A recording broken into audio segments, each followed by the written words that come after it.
안녕하십니까. 오늘 이 시간에는 물이 바다 덮음같이라는 제목으로 함께 말씀을 나눠보도록 하겠습니다. 이 말씀을 통해서 마지막 때 휴거 신부들에게 간곡히 당부하시는 하나님의 음성을 들으시는 시간이 되시면 좋겠습니다. 먼저 말씀을 보겠습니다. 이사야 11장 1절로 10절 말씀입니다. 이새의 줄기에서 한 싹이 나며 그 뿌리에서 한 가지가 나서 결실할 것이요. 여호와의 신, 곧 지혜와 총명의 신이요.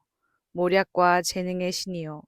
지식과 여호와를 경외하는 신이 그 위에 강림하시리니 그가 여호와를 경외함으로 즐거움을 삼을 것이며 그 눈에 보이는 대로 심판치 아니하며 귀에 들리는 대로 판단치 아니하며 공의로 빈핍한 자를 심판하며 정직으로 세상의 겸손한 자를 판단할 것이며 그 입의 막대기로 세상을 치며 입술의 기운으로 악인을 죽일 것이며 공의로 그 허리띠를 삼으며 성실로 몸에 띠를 삼으리라. 그때의 이리가 어린 양과 함께 거하며 표범이 어린 염소와 함께 누우며 송아지와 어린 사자와 살찐 짐승이 함께 있어 어린아이에게 끌리며 암소와 곰이 함께 먹으며 그것들의 새끼가 함께 엎드리며 사자가 소처럼 풀을 먹을 것이며 젖먹는 아이가 독사의 구멍에서 장난하며 젖된 어린아이가 독사의 굴에 손을 넣을 것이라. 나의 거룩한 산 모든 곳에서 해됨도 없고 상함도 없을 것이니 이는 물이 바다를 덮음같이 여호와를 아는 지식이 세상에 충만할 것임이니라. 그날에 이새의 뿌리에서 한 싹이 나서 만민의 기호로 설 것이요 열방이 그에게로 돌아오리니 그 거한 곳이 영화로우리라. 아멘. 이새의 뿌리에서 난 한 싹이신 예수 그리스도께서 이 땅을 다스리고 심판하시는 그날을 말씀하고 있습니다. 여호와의 신, 여호와를 경외하는 신, 곧 성령께서 그 위에 강림하셔서 눈에 보이는 대로 귀에 들리는 대로 판단하지 않고 오직 공의와 정직으로 심판하고 입의 막대기로 세상을 치고 입술의 기운으로 악인을 죽이십니다. 이렇게 그날의 심판은 공의와 정직으로 이루어지고 세상과 악인이 죽임을 당합니다. 그런데 그 방법은 바로 입의 막대기와 입술의 기운인 것을 기억해야 합니다. 이것은 바로 하나님의 말씀입니다. 말씀으로 이 모든 심판이 완성됩니다. 태초에 하나님이 말씀으로 이 세상을 창조하셨듯이 마지막 때 이 세상을 심판하는 것도 바로 말씀으로 이루십니다. 그것은 어떤 똑같은 종류의 무력의 충돌 같은 것이 아닙니다. 그저 물이 바다를 덮음같이 덮어버리는 충만함입니다. 우리 생각에는 바다도 물로 되어 있는데 바다를 물로 덮는다는 것이 선뜻 잘 이해되지가 않습니다. 그러나 하나님은 분명히 물이 바다를 덮음같이 라고 표현하셨고 이 말씀을 하박국서에서 한 번 더 말씀하십니다. 물이 바다 덮음같이 여호와를 아는 지식이 세상에 충만할 때 나타나는 모습은 이리가 어린 양과 표범이 어린 염소와 함께 눕는 그런 일입니다. 그 뒤에 또 이어서 하시는 말씀도 같습니다. 강자로 여겨지는 자와 약자로 여겨지는 자가 다툼 없이 평화롭게 함께 거하는 것입니다. 하나님이 이 땅을 지으시고자 한 모습입니다. 그리고 이것은 여호와를 아는 지식, 곧 물이 이 세상, 곧 바다를 덮어서 충만할 때 이루어집니다. 하나님을 표면적으로 아는 지식이 아닙니다. 하나님을 만나고 하나님의 얼굴을 영광을 본 그 지식을 말합니다. 이 지식이 온 땅에 가득할 때 이 땅은 비로소 하나가 됩니다. 더 이상 분열하지 않고 다투지 않고 반목하지 않고 서로를 더 귀히 여기고 사랑하며 자기의 악한 이기심과 탐심을 내려놓습니다. 이것은 자연적으로 결코 이루어질 수 없고 오직 예수 그리스도 그분이 오셔서 친히 다스리심으로써만 가능합니다.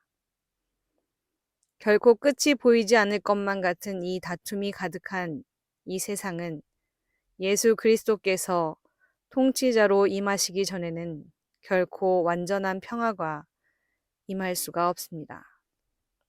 그러나 다만 그리스도인들이 이 세상에서 하나님의 영광을 아는 빛을 비추며 사람들에게 그 빛을 볼 수 있도록 해야 합니다.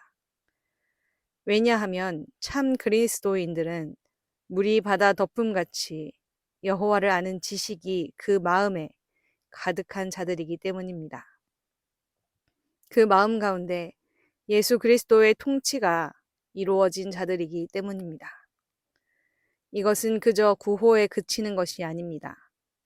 그저 힘없는 겉도는 말이 아니라 깊은 마음에서 우러나는 강력한 능력입니다. 삶으로 증거되는 실제입니다. 모든 다툼과 반목과 싸움을 잠재우는 놀라운 능력입니다. 이것이 먼저 내 안에서 이루어지고 이것이 말씀으로 나가게 됩니다. 이 자들이 곧 하나님의 아들이고 곧 이들이 화평케 하는 자들입니다. 예수 그리스도께서 재림하실 때에 그 일이 단번에 이루어질 것임은 의심의 여지가 없습니다. 그러나 그 역사의 시간이 다다르기 전에도 이 말씀이 모든 사람에게 적용되는 것은 각자의 마음과 삶에 이 일이 각각 이루어져야 하기 때문입니다. 이것을 먼 훗날의 일이라거나 나와 지금 당장 관련이 없는 일이라고 여기면 안 됩니다. 이것은 모든 사람에게 바로 지금 이루어져야 하는 일입니다. 그럼 하박국 말씀을 보도록 하겠습니다. 하박국 2장 12절로 16절 말씀입니다. 피로 읍을 건설하며 불의로 성을 건축하는 자에게 화 있을진저 민족들의 불에 탈 것으로 수고하는 것과 열국이 헛된 일로 곤비하게 되는 것이 만군의 여호와께로서 말미암음이 아니냐. 대저 물이 바다를 덮음같이 여호와의 영광을 인정하는 것이 세상에 가득하리라. 이웃에게 술을 마시우되 자기의 분노를 더하여 그로 취케하고 그 하체를 드러내려 하는 자에게 화 있을진저 내게 영광이 아니요 수치가 가득한즉 너도 마시고 너의 할례 아니한 것을 드러내라. 여호와의 오른손의 잔이 내게로 돌아올 것이라. 더러운 욕이 내 영광을 가리우리라. 아멘. 14절 말씀에 물이 바다 덮음같이 여호와의 영광을 인정하는 것이 세상에 가득하리라 하는 말씀 앞뒤로 어떤 말씀이 있는지를 잘 살펴보시기 바랍니다. 피로 읍을 건설하며 불의로 성을 건축하는 자에게 화가 있다고 말씀하시고 또 이어서 민족들이 불에 탈 것으로 수고하는 것과 열국이 헛된 일로 곤비하게 되는 것이 만군의 여호와께로서 말미암음이라고 하십니다. 결국 자기를 위해 이 모든 헛된 일을 할 때에 그 일들을 모두 덮어버릴 여호와의 영광을 인정하는 일이 세상에 가득하게 되는 그 사건이 일어납니다. 곧 악이 관영할 때, 이 세상에 불의가 가득 찰 때 그 일이 일어난다는 것입니다. 이 악이 관영함을 볼 때에 오히려 때가 가까웠음을 알고 예비하고 기다리십시오. 15절 이하의 말씀에서도 결국 덮여야 할 악한 모습들이 보입니다. 이웃에게 술을 마시게 하되 자기의 분노를 더하여 그를 취하게 하고 그 하체를 드러내려 하는 자는 화가 있습니다. 자기를 위하여, 자기 의를 위하여 이웃을 해하고 이웃을 미워하며 이웃에게 분노하고 이웃의 수치를 드러내려고 하는 자는 화가 있을 것입니다. 하나님의 말씀으로 심판받고 덮임을 당할 것입니다.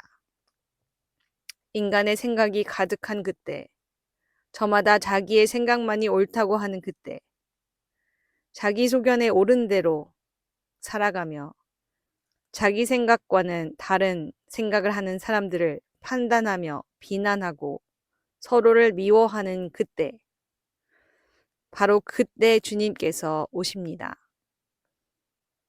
너무나 불의하게 여겨지고 이대로는 절대 두고 볼 수 없다 싶은 일이 있습니까?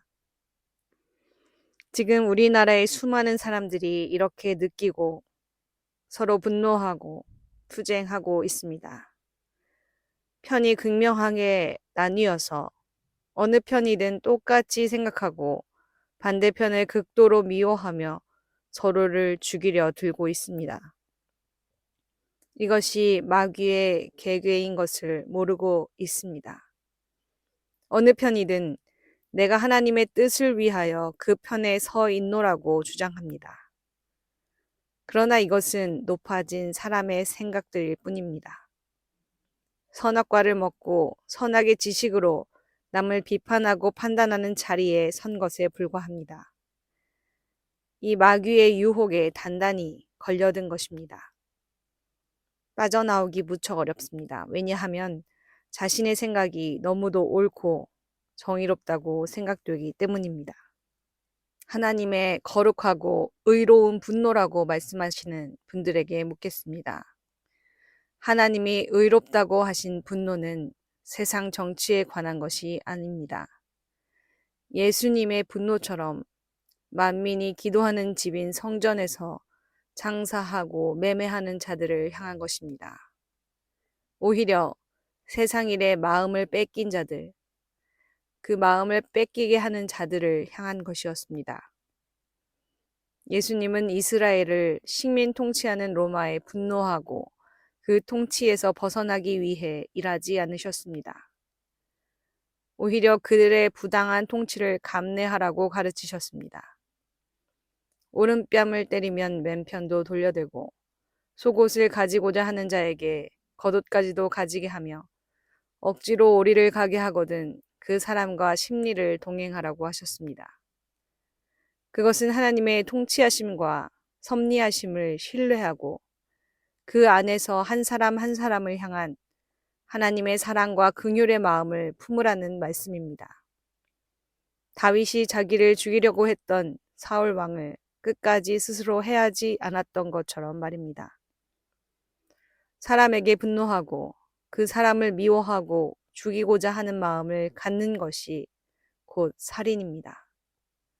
이것을 가르치시고자 했던 예수님의 마음을 기억하십시오.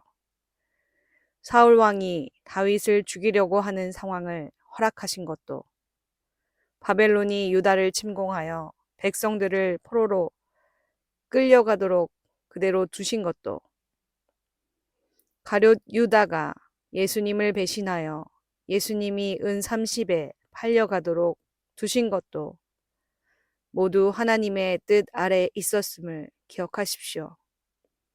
그리고 그분의 그 섭리와 계획을 인정하고 받아들이십시오. 그리고 하나님을 신뢰하십시오. 지금 당신의 분노는 과연 누구를 향한 것이라고 생각합니까? 상대편에 분노한다고 생각하지만 결국 상황이 이렇게 부당하도록 그대로 두고 계시는 하나님을 향한 것이 아닙니까? 이때 이렇게 세상이 어지러울 때 하나님은 우리의 중심을 달아보십니다. 하나님을 바라보는지 세상에 몰두하여 스스로를 의지하는지 지켜보십니다. 마귀의 유혹에 결코 넘어가서는 안 됩니다.